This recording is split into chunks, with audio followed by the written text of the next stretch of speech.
जिवंतच होती. अरे वा क्या भारी दिसते, काय माल आहे यार. हे हे. जिवंतच होती. हा ना आम्ही सकाळी 6ला घरी आलो बरोबर. वावड्या काढून. हा ना बागेत त्याला पोचत असेल ना. तरी पाच हा जाऊ दे. तरी पाच बांगर बंगर नाही ना. नाही बा असलं तुम्हाला द्या ना. चल चल मग इशे जाईल ती. किलो जातो पाहू ना. अरे बाबा मापाच्या वावऱ्या मापाच्या राहत्या त्या. असं आहे. हा मग असू दे. तेव्हा पाहायचं का फक्त काय थोडा ग्राम कमी पडावं.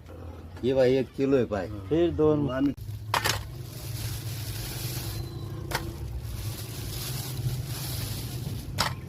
तो मास बरोबर